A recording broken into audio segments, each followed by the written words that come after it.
beaten, abandoned. And the town demanded answers, fast. They didn't look far.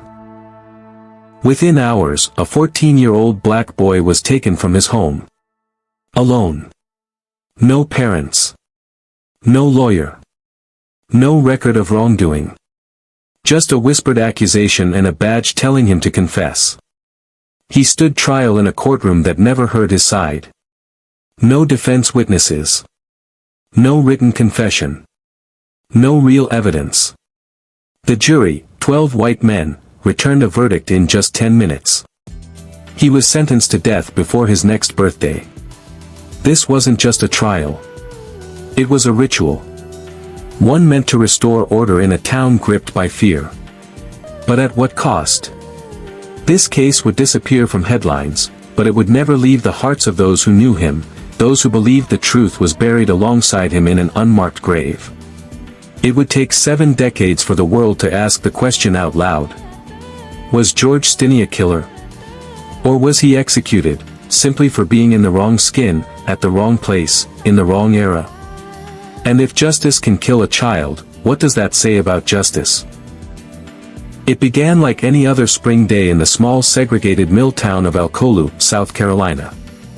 The sun had barely warmed the pine trees when 2 young girls, Betty June Binnicker, 11, and Mary Emma Thames, 7, set out on their bicycles, their tires crunching over the gravel roads.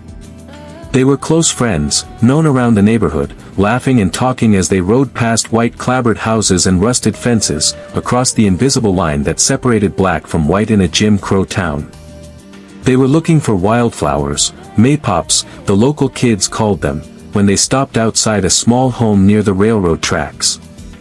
George Stinney Jr., a quiet 14-year-old black boy, and his sister Amy were outside. The girls asked if they knew where the flowers grew. George said no. Amy would later remember the moment clearly. The girls smiled, then pedaled off again. That was the last time anyone saw them alive. As the sun fell behind the horizon, concern turned to panic. The girls hadn't returned home. Their parents alerted neighbors. Doors were knocked on. Fields searched. The tight-knit white community mobilized quickly, joined even by black mill workers, including George's own father. Flashlights swept through pine thickets and alongside ditches. Whispers echoed, "They never go off like this," but no one could find them. Until the next morning. Their bicycles were spotted first, abandoned and half-hidden near the edge of the woods.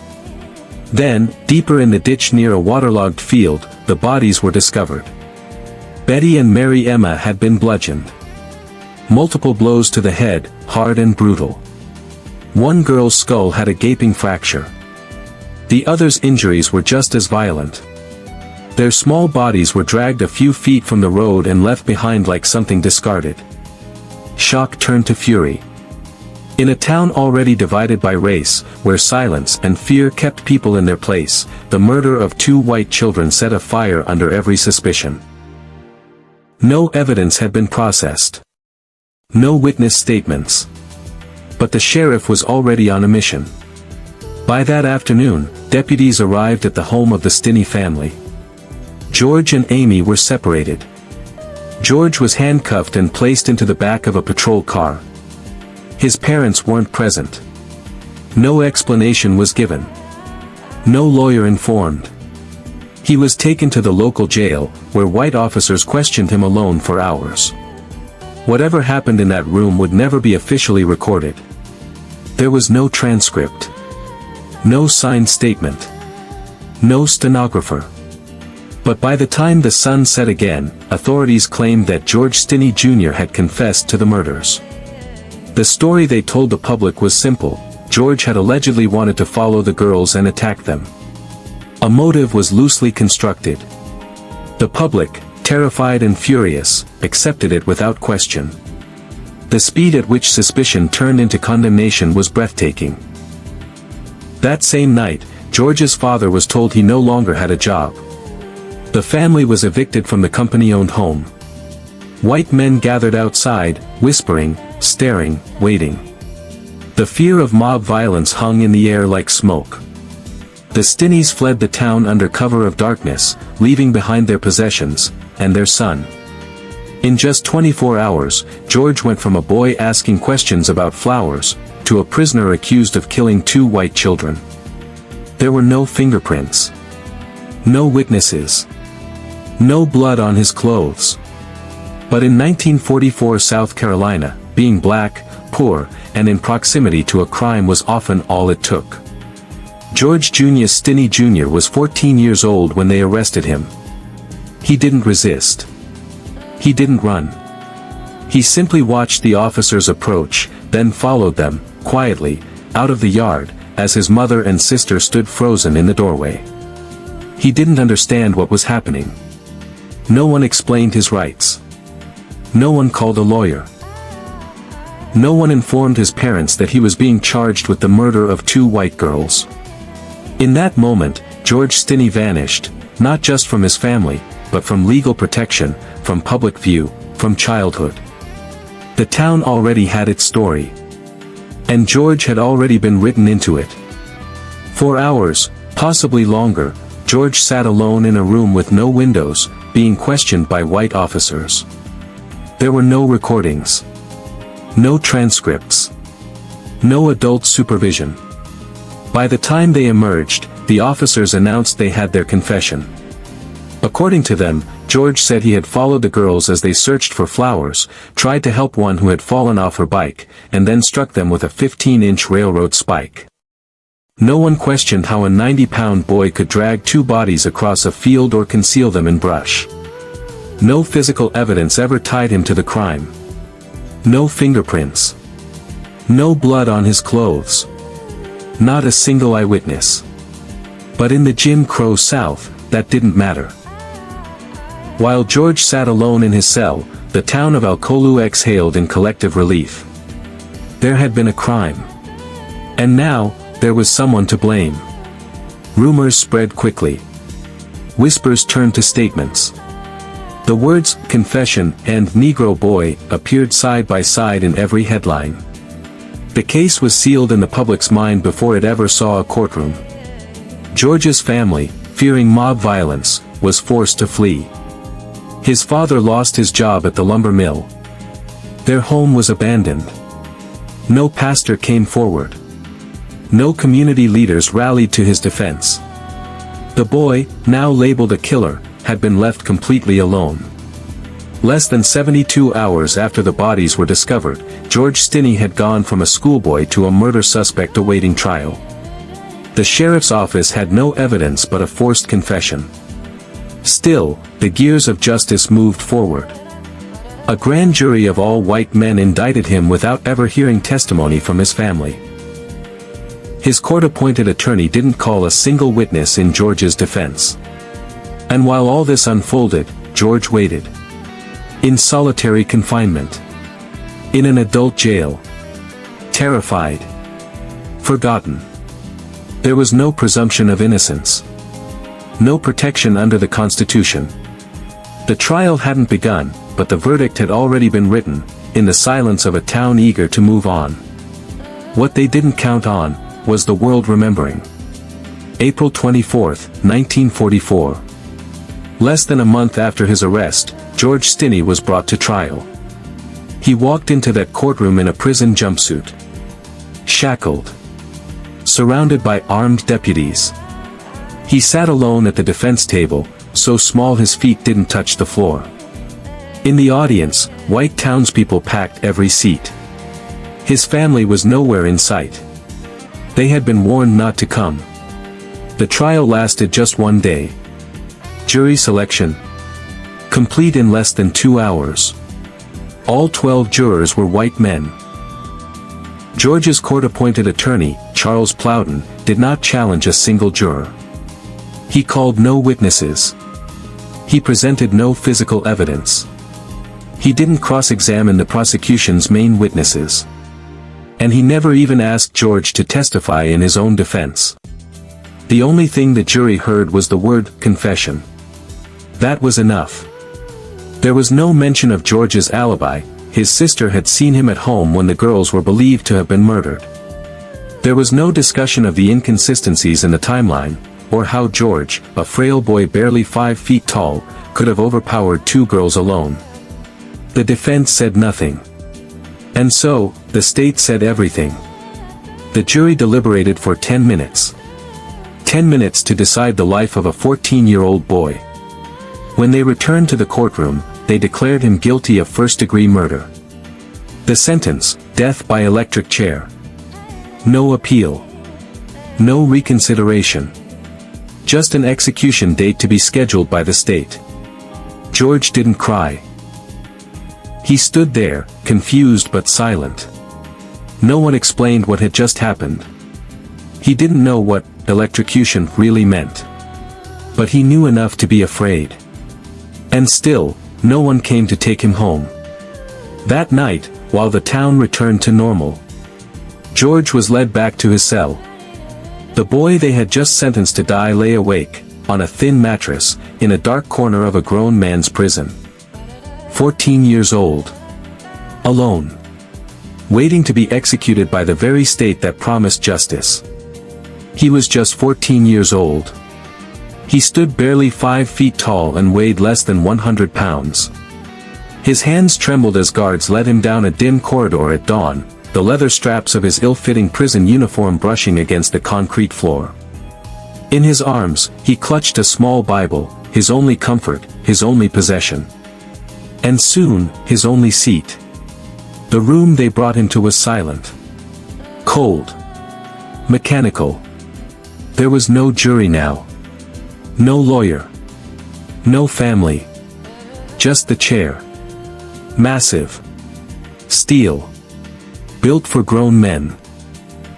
Not children. They sat him down, but he didn't reach the back of the chair. He couldn't. His legs dangled, barely touching the floor. So they placed the Bible beneath him, to lift him up high enough for the straps to fit across his chest. The mask, made for a man, covered nearly his entire head. When they slipped it on, it hung awkwardly over his eyes. His breathing quickened. The room reeked of hot metal, fear, and finality. There were no tears in the room, except his. He cried softly, a boy unable came again. His body seized, then slumped. The room fell still. And just like that, it was over. No last words. No second chances. Only silence. They pronounced him dead. But what really died that morning was something much larger than a single boy. A town's innocence. A nation's conscience. A moment in history, sealed in shame. That morning, no one walked out the same. Even the guards, trained, desensitized, left with a heaviness they would carry the rest of their lives. There were no protesters outside. No reporters. Just quiet. And a grave barely big enough to hold the weight of what had been done. They buried him in an unmarked grave. No funeral. No headstone. Just dirt. And time. But time doesn't forget everything. Sometimes, it remembers. Sometimes, even history comes back to ask. How did we let this happen? He was gone. The child, the accused, the convicted, just a boy.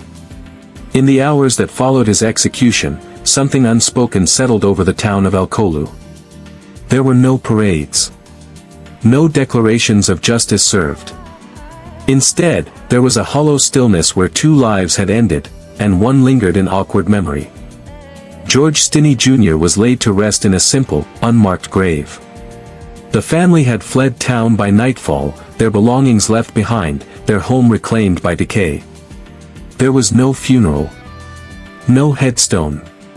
No community mourning.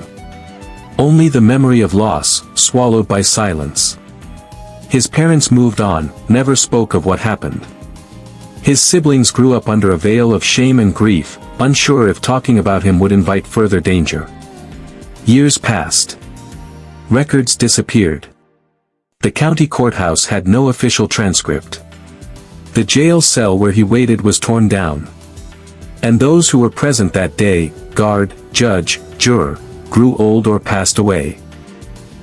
But the story refused to die. It echoed in the empty house where he once lived. In the unfinished echo of his laughter. In the question that refused to fade. How could they kill a child with no proof? Over the decades, Alcolu returned to quiet normality. The mill town hummed as always. But something lingered, hidden under the saplings and aging mill buildings, a memory of injustice that never felt deserved. In quiet corners of the region, whispers began anew. About a boy who died for a crime he didn't commit. About a confession that never existed on paper. About a system that moved faster than truth. Those whispers found ears in civil rights lawyers, in historians, in strangers with small notepads who refused to forget. Time passed. George's grave remained unmarked for nearly 7 decades. His death certificate lay forgotten in a vault. No apology was offered. No correction was made. Then, slowly, a handful of individuals, relatives, historians, lawyers, began to gather the scraps of truth. They unearthed old photographs, questioned surviving witnesses, scoured archives. And they began to piece together a story that the town had refused to remember. In homes far from Alcolu, children learned about the boy with the Bible under his seat. Articles appeared. Documentaries aired. A soft but steady demand echoing. Where is justice? Where is accountability? For the Stinney family, these efforts offered little comfort. There was no righting of the wrong, no page turned back. But for the nation, something had shifted. A story that once vanished beneath injustice was no longer allowed to be buried. Decades later, the memory of George Stinney Jr. resurfaced, not through headlines, but through the quiet resolve of a few who refused to forget. It began with family letters, passed between relatives, recalling whispered stories of terror and loss. Local historians, chasing rumors long dismissed, knocked on doors in Clarendon County, searching for fragments of the past, an old photo, the faded sheriff's blotter, a child's recollection. Lawyers, stirred by reports of a confession that existed only in testimony, reopened the file. They pored over every scrap, handwritten notes, burial permits, and the few belongings still kept in boxes in abandoned homes. The case file revealed glaring inconsistencies, timelines that didn't add up. A sister's account that placed George at home with her, alive and calm, at the time the girls were found. Lack of physical evidence. No blood. No fingerprints. No eyewitnesses. No defense witnesses called. And yet, he had spent years buried in an unmarked grave. These attorneys filed a motion for posthumous exoneration. They asked the state to reconsider its decision, not to punish again, but to correct a wrong that refused to heal. In court, legal briefs described the trial as fundamentally flawed. They argued that a child could not have made an informed confession during hours of interrogation by strangers, unaccompanied, and deprived of counsel. Judges analyzed pages of exhibits, not only the Confederate-era courthouse records, but also expert opinions on juvenile psychology and coercion. They looked at the execution protocols, a mask falling off. A Bible used to prop a small body into a massive chair. Finally, after nearly 70 years, the court delivered, the conviction was vacated. The ruling stated the trial had been unfair. Due process had been denied. The confession was deemed unreliable. Justice may have come too late, but it came nonetheless. On the day the conviction was vacated, Amy, the sister who had witnessed those final hours, sat beside her attorneys in a crowded courtroom. She clasped her hands, voice firm as she spoke the truth for the first time before a judge. Though George could not be brought back, the court acknowledged the injustice done. They erased the conviction, as if to say, not in celebration, but in recognition, that it should never have happened. His remains were moved. A memorial installed. A headstone laid to rest the whispers of a time when justice was warped by fear and race. It didn't erase decades of pain. It couldn't. But it offered something almost as powerful: acknowledgement. The town of Alcolu still stands. The mill shouts louder than ever in memory. Yet the legacy of a boy forced into silence now echoes with his cleared name. So what really happened in Alcolu that spring day in 1944? Officially, it was said that George Stinney confessed. That he admitted to luring two girls into the woods with a promise of picking wildflowers. That he struck them both down with a railroad spike. That he led investigators to the scene of the crime. But behind those claims were cracks, deep ones. There was no written confession. No signed document. No recording. No transcript. Just the word of two white officers claiming a black child admitted to a double murder. George's supposed statement was never read aloud in court. The jury never saw it. And the judge never asked how it came to be. It existed only in memory, someone else's. The tria. George Stinney Jr., age 14, 95 pounds, 5 feet tall, was sentenced to die by electrocution. At the time, he was the youngest person in modern American history to face the death penalty. His family had already been driven from town. His father had lost his job at the mill. His siblings were scattered. There would be no public outcry. No protest. No appeal.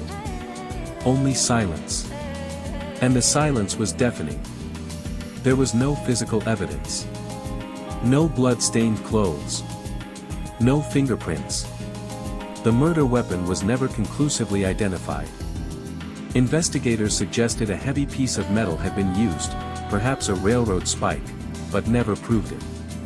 George's own siblings, decades later, said he had been with them that afternoon. That he never left the family property. That he simply spoke to the girls when they passed by on their bikes, no more than that. But in 1944 South Carolina, a young black boy accused of killing two white girls didn't need evidence against him.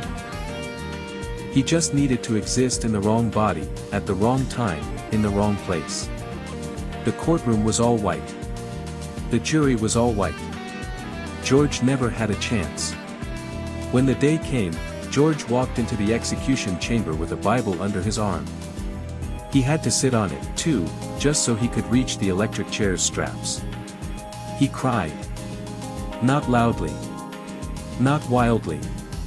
Quiet, restrained sobs, like a child trying not to be afraid. The mask was too big. It slipped during the execution. Witnesses said his small, frightened face was exposed when the electricity hit him. The leather belt across his chest jumped. His body convulsed. There was smoke. Then silence. It was over. And no one could look away fast enough. For decades, George Stinney's story faded into whispers. A cautionary tale buried under dust and guilt. But time has a way of unearthing truth. In recent years, the case was reopened. Not by law enforcement, but by historians, students, advocates, and surviving family members. They asked what no one had dared ask for 70 years. Could this child really have done what they claimed? Or had the state made a fatal mistake? In a courtroom packed with those who never forgot, George's conviction was finally overturned. The judge called it a great injustice, a process so corrupt it failed even the most basic standards of due process. George was posthumously exonerated. But the truth, the real truth, is that this never should have happened at all. George wasn't just denied a fair trial. He was denied childhood. He was denied compassion. He was denied the very right to live. George Stinney Jr. was buried in an unmarked grave, his name etched not in stone, but in shame.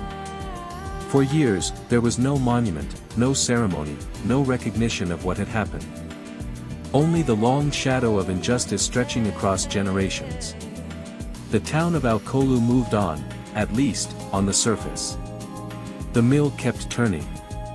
The railroad tracks still rattled with passing trains.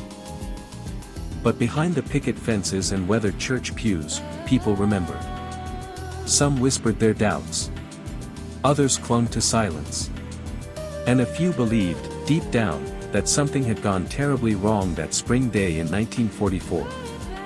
What happened to George wasn't just a miscarriage of justice, it was a deliberate failure of a system designed to break boys like him before they ever became men. The law was never on his side. The press, if they covered the trial at all, treated it as an afterthought. His lawyer offered no defense. The jury didn't deliberate, they dismissed him. Society didn't weep for George. They watched. They waited. Then they turned the page.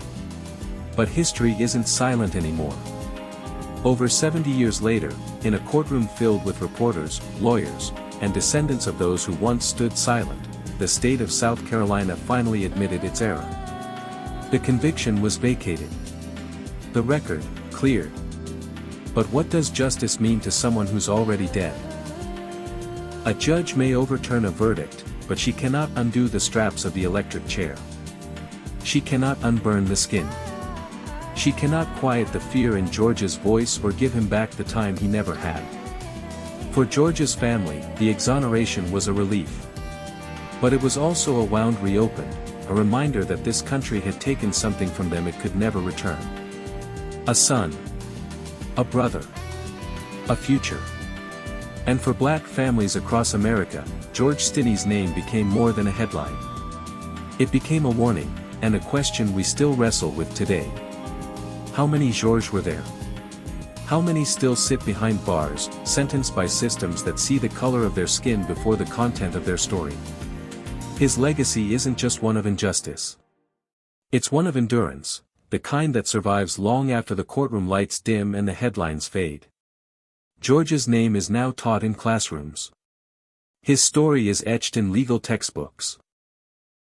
His face, once hidden behind a loose-fitting mask, now stares back at us from murals, memorials, and documentary screens. Not because America remembered him, but because people refuse to forget. We often say justice delayed is justice denied. But in George Stinney's case, it was more than delay. It was silence, sanctioned by the state. A silence that cost a child his life. His name now stands not for guilt, but for the possibility of truth discovered too late, but not too late to matter.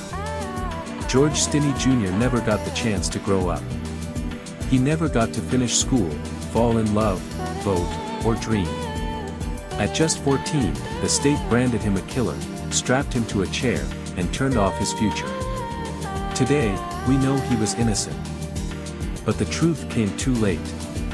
The damage was done, not just to one boy, but to the very idea of justice. And yet, George's story is not only about death. It's about the questions that still haunt us. How do we protect the innocent when the system refuses to see them?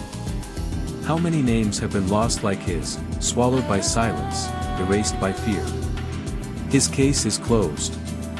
But the fight for justice is not. This story doesn't end in 1944. It continues, in courtrooms, classrooms, communities, and in the voices of those who demand more than apologies.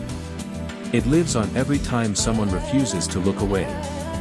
If this story moved you, don't let it stop here. Share George's name. Tell his story. Learn the law. Challenge injustice. Support organizations that fight for the wrongfully accused and the voiceless. Because for every George Stinney, there is a system that must be held accountable. And maybe, just maybe, by remembering him, we can make sure it never happens again.